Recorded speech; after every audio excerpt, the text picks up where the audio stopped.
الحمد لله وحده والصلاة والسلام على من لا نبي بعده. أما بعد فأعوذ بالله السميع العليم من الشيطان الرجيم. بسم الله الرحمن الرحيم. فإذا قضيت الصلاة فانتشروا في الأرض وابتغوا من فضل الله واذكروا الله كثيرا لعلكم تفلحون. وقال تعالى في موضع آخر: إن الله اشترى من المؤمنين أنفسهم وأموالهم بأن لهم الجنة. قال رسول الله صلى الله عليه وسلم: التاجر الصدوق الأمين مع النبيين والصديقين والشهداء. عن عبد الله بن مسعود رضي الله تعالى عنه قال: قال رسول الله صلى الله عليه وسلم: طلب كسب الحلال فريضة بعد الفريضة، أو كما قال عليه الصلاة والسلام. معزز اور مکرم سامعین، پیارے دینی بھائیوں اور بزرگوں، آج میری تقریر کا موضوع تجارت ہے، خرید و فروخت ہے، بیع و شراء ہے۔ نبی پاک صلی اللہ علیہ وسلم نے تجارت کے متعلق بہت سارے احکامات دیے، خرید و فروخت کی بہت فضیلت بتلائی۔ ہمیں چونکہ یہ دنیا ہماری ضرورت ہے، ہمیں اس دنیا میں رہنا ہے، کھانا ہے، پینا ہے، ساری ضروریات لگی ہوئی ہیں، ہماری ضرورتیں ایک دوسرے سے جڑی ہوئی ہیں۔ ہم کسی سے کچھ خریدتے ہیں، لین دین کرتے ہیں، معاملات کرتے ہیں،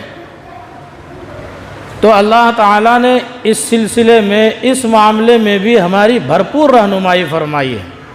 ہمیں کہیں بے سہارا اکیلا بھٹکنے کے لیے نہیں چھوڑا۔ قرآن کریم میں اللہ تعالیٰ نے بار بار تاکید بھی فرمائی، حکم بھی دیا، فضیلت بھی بیان کی کہ تم تجارت کرو، تمہارے لیے یہ فضیلتیں ہیں، خرید و فروخت کرو، ایسے کرو۔ میں نے جو ایک آیت تلاوت کی شروع میں، اس میں اللہ تعالیٰ نے فرمایا کہ جب تم نماز سے فارغ ہو جاؤ، جمعہ کے دن نماز پڑھنے آؤ، سویرے آ جاؤ، اور جب فارغ ہو جاؤ تو جاؤ، فانتشروا فی الارض، زمین میں پھیل جاؤ، کماؤ، حلال کمائی کرو، کھاؤ پیو۔ اسی طرح اللہ تعالیٰ نے دوسری آیت میں ارشاد فرمایا، جو ہم نے دوسری آیت تلاوت کی، ان اللہ اشتری من المؤمنین، اس میں فرمایا کہ اللہ تعالیٰ نے مومنوں سے خرید لیا۔ خرید اور فروخت، یہاں بھی گویا تجارت ہو رہی ہے، خرید و فروخت۔ کس کو خریدا، کیا خریدا؟ اللہ تعالیٰ نے ارشاد فرمایا: ان اللہ اشتری من المؤمنین، اللہ نے خرید لیا مومنین سے، ایمان والوں سے۔ کس چیز کو خریدا؟ انفسہم، اس کی ذات کو خرید لیا، یعنی ہم سب کو اللہ نے خرید لیا، ہم سب کو اللہ نے خرید لیا۔ اور کس کو خریدا؟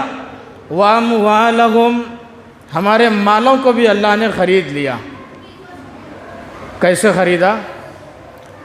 اب جو خریدا ہے اللہ نے، قیمت کیا ہے؟ بِأَنَّ لَهُمُ الْجَنَّةَ، ہم نے تم کو خریدا، تمہارے مالوں کو خریدا۔ کس چیز کے بدلے؟ اللہ تعالیٰ نے خود ہی وضاحت فرمائی، فرمایا بِأَنَّ لَهُمُ الْجَنَّةَ، جنت کے بدلے میں اللہ نے قیمت جنت دے دی، اور ہمیں اور ہمارے مالوں کو خرید لیا۔ اس سے کیا سمجھ میں آیا کہ اللہ تعالیٰ بھی خرید و فروخت کر رہا ہے۔ تو یہ خرید و فروخت، یہ بیع و شراء جو ہم اور آپ کرتے ہیں، اس کا حکم بھی ہے اور اس کی تاکید بھی ہے۔ نبی پاک صلی اللہ علیہ وسلم نے حدیث مبارکہ میں ارشاد فرمایا التاجر الصدوق الامین، جو تجارت کرنے والے، سامان خرید و فروخت کرنے والے ہیں، دکاندار ہیں، کپڑے کے تاجر ہیں، یا کوئی بھی سامان خرید رہا ہے، بیچ رہا ہے، بیوپاری ہے، بیل، گائے، بھینس، مال جال، بکریاں خرید رہا ہے، اس کو بیچ رہا ہے، زمین خریداری اور بکری کر رہا ہے، گاڑیاں خرید رہا ہے، بیچ رہا ہے، چاہے کسی بھی قسم کا تاجر ہو، تجارت کرنے والا ہو، خریدنے اور بیچنے والا ہو، ہر ایک کو شامل کر لیا اور فرمایا التاجر الصدوق، وہ صرف خریدار اور بیچنے والا نہیں، وہ سچا ہو، الامین، امانت دار بھی ہو۔ اگر ایسا تاجر ہوگا، فرمایا کل قیامت کے دن جب وہ قبروں سے اٹھے گا، مع النبیین، نبیوں کے ساتھ اٹھے گا، والصدیقین، سچوں کی جماعت کے ساتھ اٹھے گا، والشہداء، اور شہداء کی جماعت کے ساتھ اٹھے گا۔ شہید تو وہ ہے جنہوں نے اللہ کے کلمے کو بلند کرنے کے لیے جہاد کیا، اسلامی سرحد پر لڑا، کفار و مشرکین سے جہاد کیا، وہ شہید ہوئے، ان کو بے رحمی سے شہید کیا گیا، گردنوں کو، پیر کو، ہاتھ کو کاٹ دیا جاتا ہے، تیر سے نشانہ، تلوار سے نشان، زخم لگا کر کے کاٹا جاتا ہے، بے دردی کے شہید کیا جاتا ہے۔ تو یہ اس قدر مجاہدہ برداشت کرنے والے، خون کو بہانے والے، اور ایک آدمی وہ ہے جو صرف تجارت کر رہا ہے سچائی اور امانت داری کے ساتھ، دونوں مرتبے میں برابر کیسے ہو گئے؟ بات کو سمجھیے، نبی کیا فرما رہے ہیں؟ سچائی کے ساتھ دکاندار ہو، سچائی کے ساتھ دکان چلاؤ اور امانت داری کے ساتھ چلاؤ تو تم اٹھو گے نبیوں کے ساتھ، سچوں کے ساتھ، شہیدوں کے ساتھ۔ اگرچہ تم نے قتال نہیں کیا، شہادت کا درجہ نہیں پایا، تم نبی نہیں تھے، لیکن تم سچے تھے، امانت دار تھے، تم نے امانت داری نبھائی ہے، تم بھی انہی کے ساتھ اٹھ کر کے انہی کے ساتھ چلو گے۔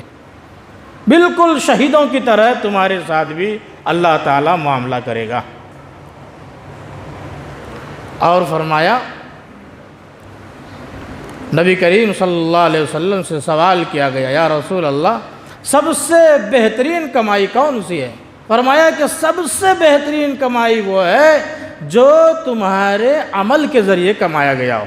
تم محنت کرو اور کماؤ، بغیر محنت کے بیٹھے بیٹھے نہ ملے، محنت کرو، کوشش کرو۔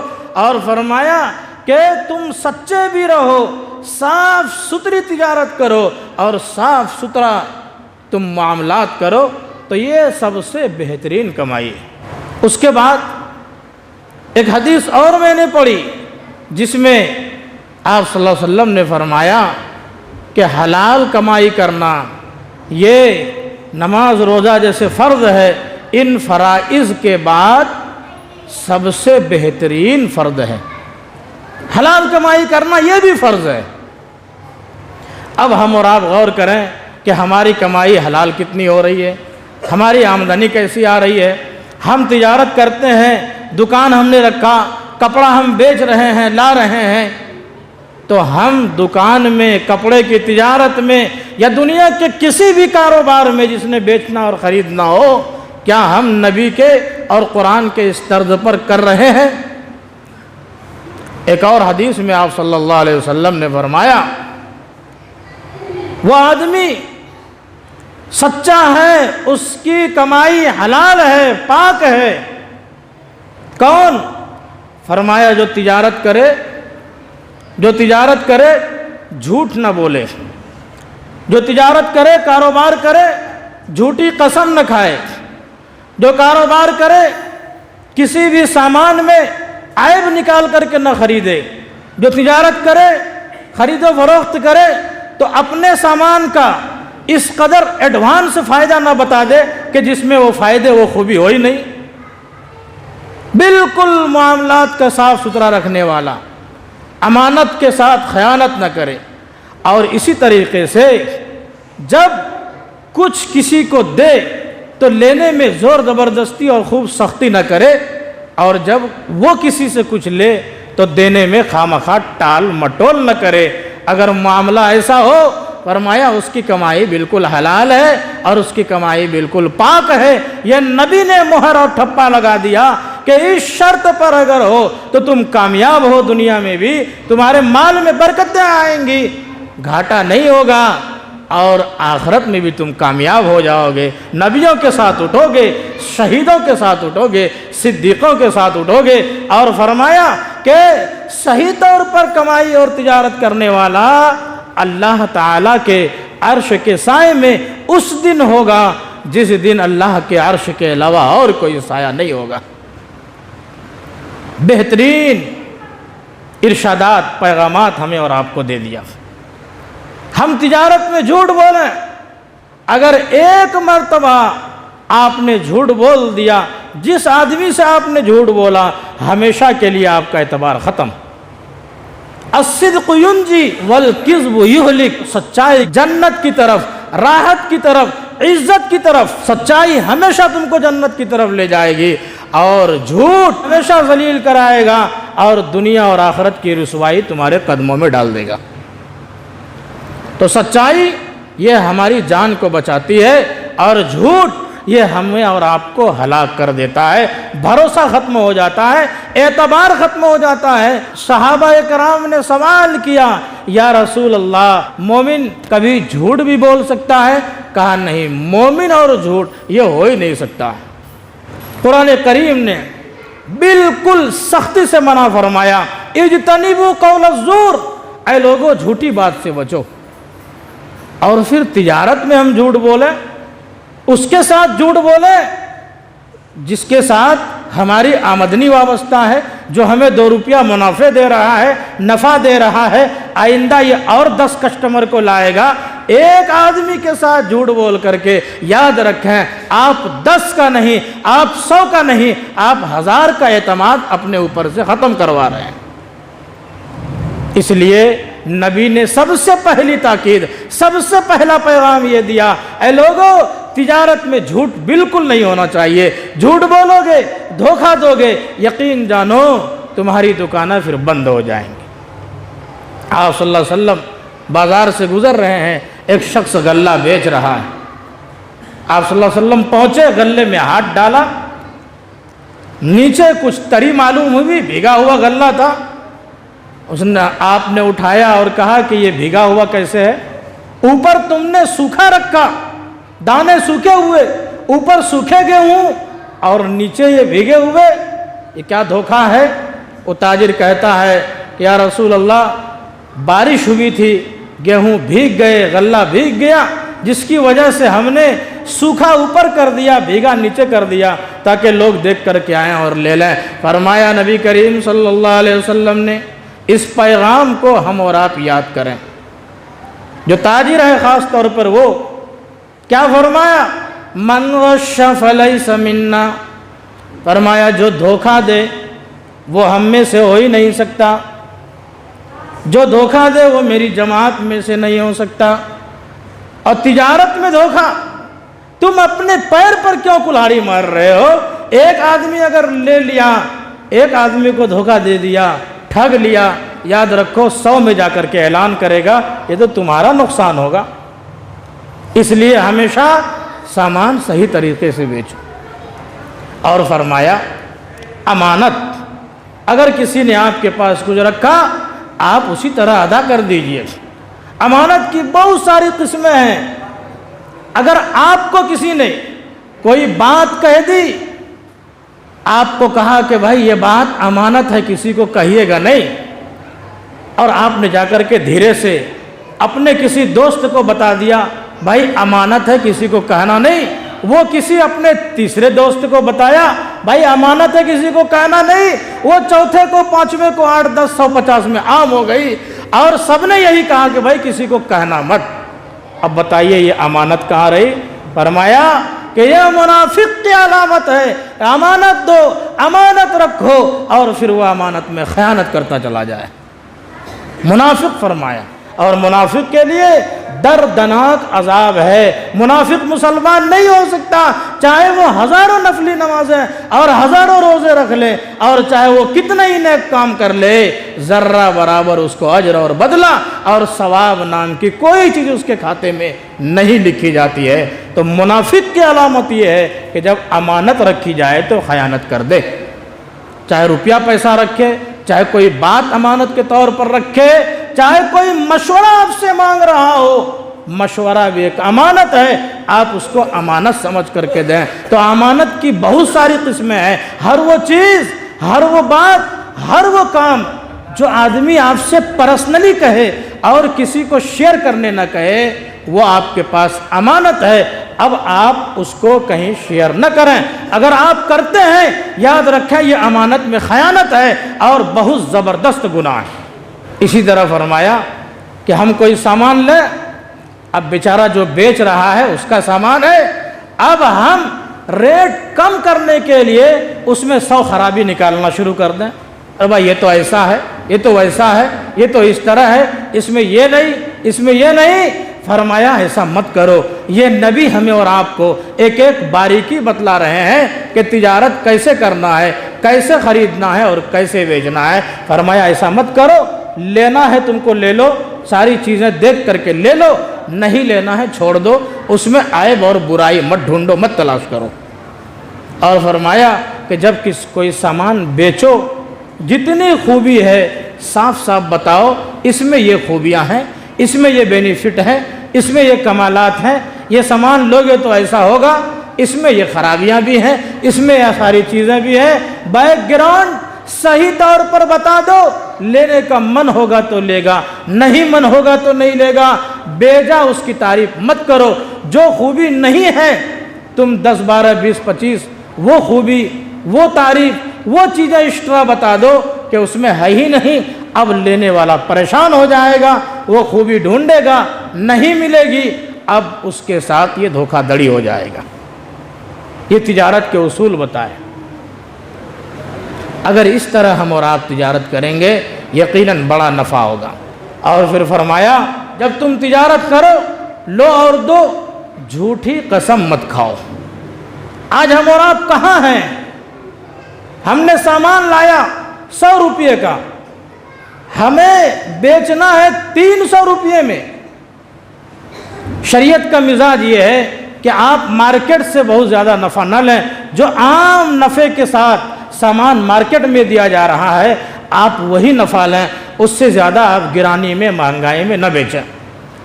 لیکن آپ کا سامان ہے، آپ کی مرضی ہے، کوئی 100 کا 200 میں دے رہا ہے، آپ 100 کا سامان 250 میں بیچنا چاہ رہے ہیں، کوئی حرج نہیں، آپ کا سامان آپ کی مرضی۔ لیکن پھر بھی فرمایا گیا اس میں جھوٹی قسم مت کھاؤ۔ ہم اس میں آگے ہیں، فٹافٹ دھڑا دھڑ قسمیں کھاتے ہیں، ہم کو تو بینیفٹ نہیں مل رہا ہے، ارے ہم تو 220 میں خریدے ہیں، ہم تو صرف 30 روپیہ نفع لے رہے ہیں، 250 لے رہے ہیں، حالانکہ خریدا ہے اس نے 100 روپے میں اور جھوٹ بول رہا ہے۔ فرمایا اس میں برکت نہیں ہوگی۔ تم یہ مت بتاؤ کتنے میں خریدے ہو، بھائی مجھے اتنے میں بیچنا ہے، تم کو پڑتا پڑ رہا ہے لے لو، نہیں پڑ رہا ہے چھوڑ دو، مجھے دینا اتنے میں ہے۔ اب وہ کہے گا بھائی تم کم کر لو، اگر اتنے میں تم کو ہو رہا ہے دے دو، نہیں ہو رہا ہے تو چھوڑ دو۔ یہ آپسی رضامندی کی بات ہے، خرید و فروخت میں جھوٹ مت بولو۔ یہ تمام وہ اصول ہیں جو شریعت نے مقرر کیے اور فرمایا کہ اس طریقے پر تجارت کرو۔ اب ہم اپنے معاشرے، سوسائٹی، سماج، مارکیٹ، شہر، آن لائن، آف لائن، ان تمام بزنس پر اگر نگاہ ڈالیں تو آپ کو بنیادی طور پر 2-3 چیزیں ملیں گی۔ ایک تو یہ کہ آج کے دور میں سامان جو بیچا جا رہا ہے، دکھایا کچھ جا رہا ہے، دیا کچھ جا رہا ہے، بولا کچھ جا رہا ہے اور دیا کچھ جا رہا ہے، سامان اس شرط پر نہیں ہوتا جو اس بیچنے والے نے بتایا ہے۔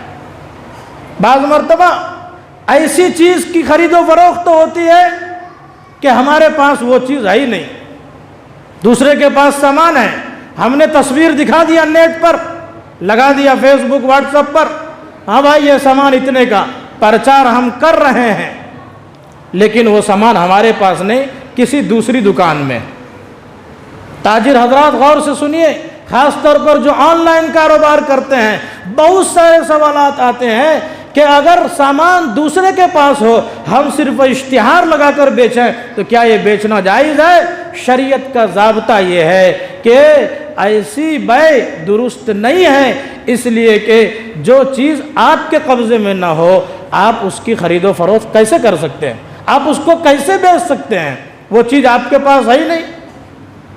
البتہ جائز شکل یہ ہے کہ جس کے پاس وہ سامان ہے، آپ بے خریدنے والے سے یہ کہہ دیں سامان میرے پاس نہیں ہے بھائی، سامان دوسرے کے پاس ہے، میں وہاں سے لے کر کے آپ کو دے دوں گا۔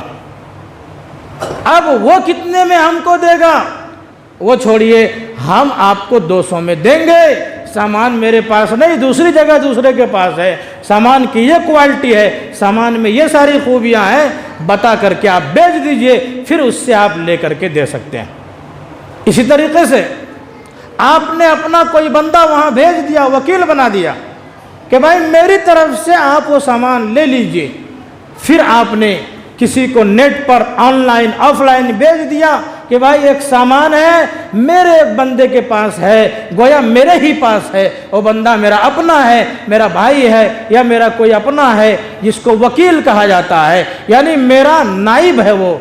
اب اس طرح خرید و فروخت کرے کہ سامان گویا میرے ہی قبضے میں ہے، میرے معتمد آدمی وکیل کے قبضے میں ہے، چلو بھائی یہ سامان تم لے لو، پیسہ منگا کر کے اس سامان کو ٹرانسفر کیا جا سکتا ہے۔ لیکن جو چیز قبضے میں نہ ہو اس سامان کی، اس چیز کی خرید و فروخت درست نہیں ہے۔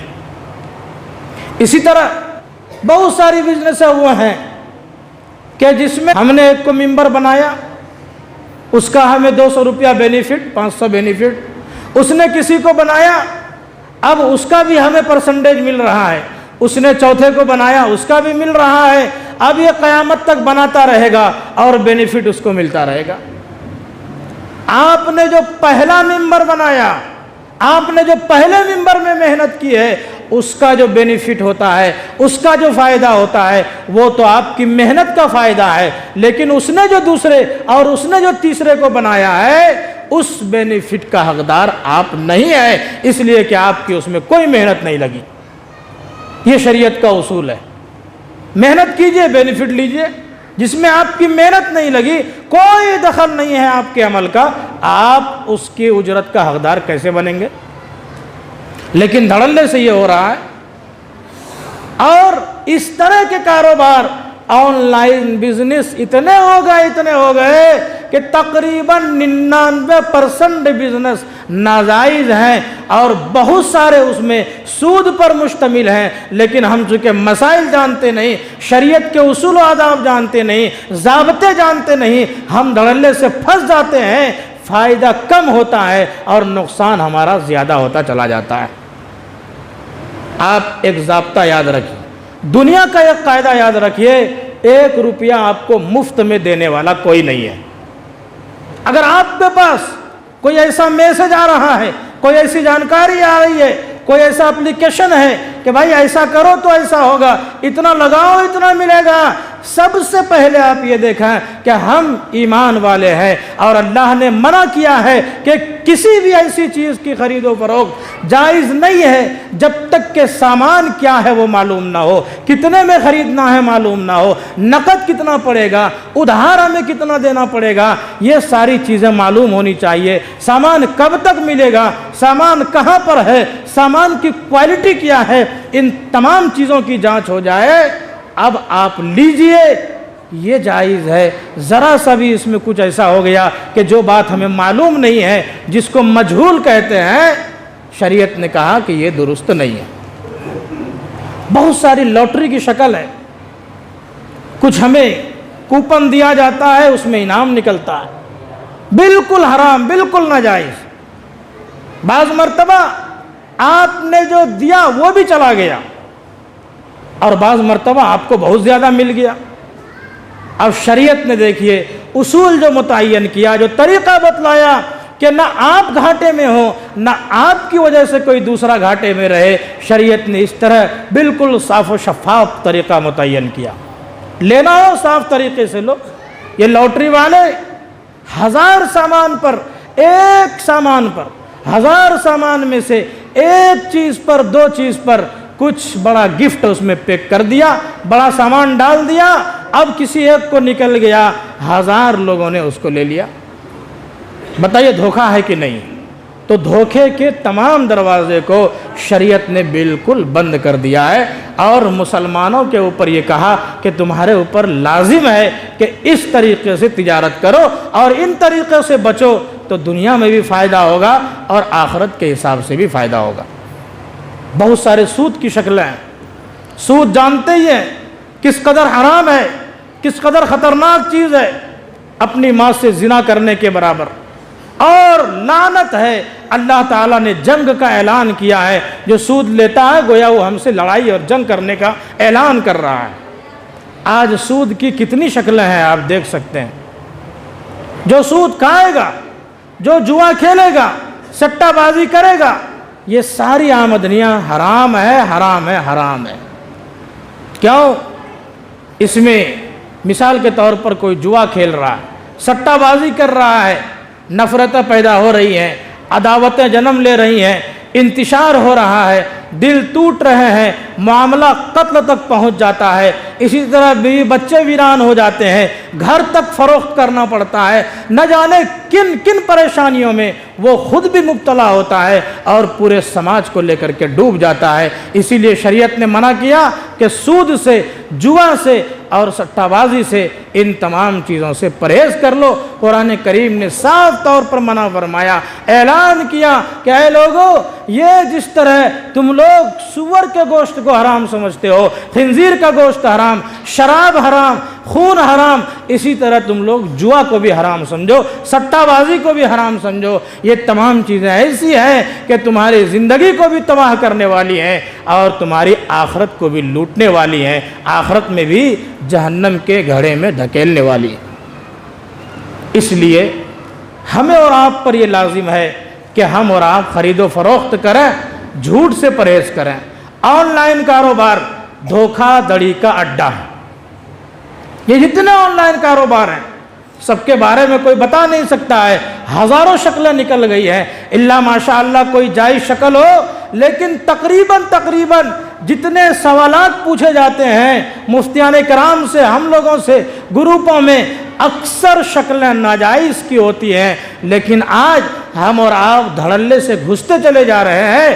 معلوم اس وقت ہوتا ہے، احساس اس وقت ہوتا ہے کہ جب ہزاروں ہمارے لگ جاتے ہیں اور خوب محنت کرنے کے بعد بھی بینیفٹ کچھ نہیں، تب پچھتاتے ہیں۔ اب پچھتائے کیا ہو جب چڑیا چگ گئی کھیت۔ اس لیے پہلے ہی سے شریعت نے ضابطہ متعین کر دیا، اور ہمارے اور آپ پر یہ لازم ہے کہ کوئی بھی کاروبار کریں، علماء کرام سے، مفتیان اعظام سے یہ ضرور معلوم کر لیں کہ اس کاروبار کی یہ نوعیت، یہ شکل ہے، کیا اس میں پڑھنا صحیح ہے، جائز ہے یا ناجائز ہے۔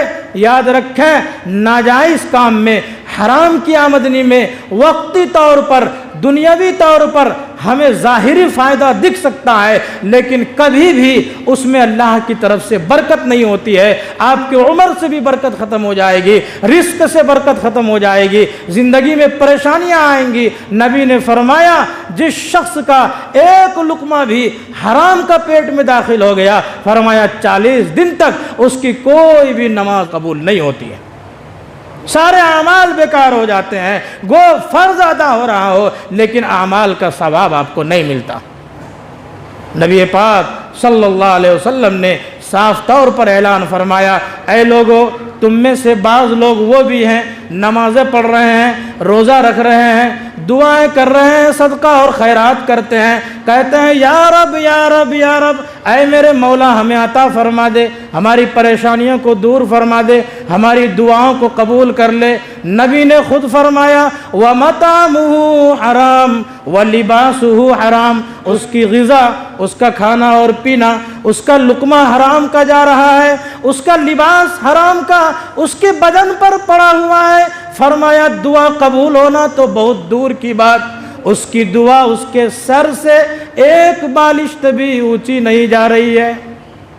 اس لیے لباس اور جو کمائی ہے، جو غذا ہے، جو کھانا ہے، اس چیز پر ہم اور آپ غور کر لیں۔ اگر ہماری کمائی اس دور میں حلال ہو گئی، اللہ کے فرائض کو ہم ادا کرنے والے پورے طور پر بن گئے، یاد رکھیں وہ انسان کامیاب ہے، وہ اللہ کا دوست ہے، سچا دوست ہے، جس کی کمائی حلال ہو اور جو اللہ کے فرض کو ادا کر رہا ہو۔ اس لیے ہم اور آپ، شریعت نے سارے راستے کھول دیے ہیں، کوئی چیز ڈھکی چھپی نہیں ہے۔ بس ہم پر یہ ضروری ہے کہ ہم کوئی بھی قدم اٹھائیں، خاص طور پر تجارت کے معاملے میں، لین دین کے معاملے میں، انویسٹ کے معاملے میں ہم شرعی مسئلہ ضرور پوچھ لیں۔ ہم اس سے تو سمجھ لیتے ہیں بیک گراؤنڈ کیا ہے، بھائی پورا ڈاٹا ہمیں سمجھائیے، پوری چیز سمجھا دیجئے، لیکن ہم کبھی کسی عالم کے پاس، مفتی کے پاس نہیں جاتے کہ حضرت یہ مسئلہ ہے، کیا ہم اس میں انویسٹ کریں؟ نہیں جاتے۔ اور جب نقصان ہوتا ہے تو 10 بار پھر دوڑتے ہیں کہ دعا کر دیجئے، ڈوب گیا کسی طرح نکل جائے، کوئی تعویذ دے دیجئے، کوئی وظیفہ بتلا دیجئے۔ اللہ کے بندے، آپ نے پہلے وظیفہ پوچھ لیا ہوتا، یہ نوبت ہی نہیں آتی۔ اس لیے سمجھدار وہ ہے جو کسی چیز کو کرنے سے پہلے سوچ لے، ایک بار نہیں 10 بار سوچ لے۔ بیوقوف وہ ہے جو پہلے کر لے اور پھر بعد میں ہاتھ ملتے رہیں اور سوچتے رہیں اب سوچنے سے کیا ہوگا۔ اس لیے ہمیں پہلے ہی آگاہ کر دیا گیا۔ اللہ تعالی ہمیں اور آپ کو کہنے سننے سے زیادہ عمل کی توفیق عطا فرمائے، حلال کمانے اور حلال کھانے کی توفیق عطا فرمائے۔ آمین۔ وآخر دعوانا ان الحمد للہ رب العالمین۔ سنت پڑھ لو۔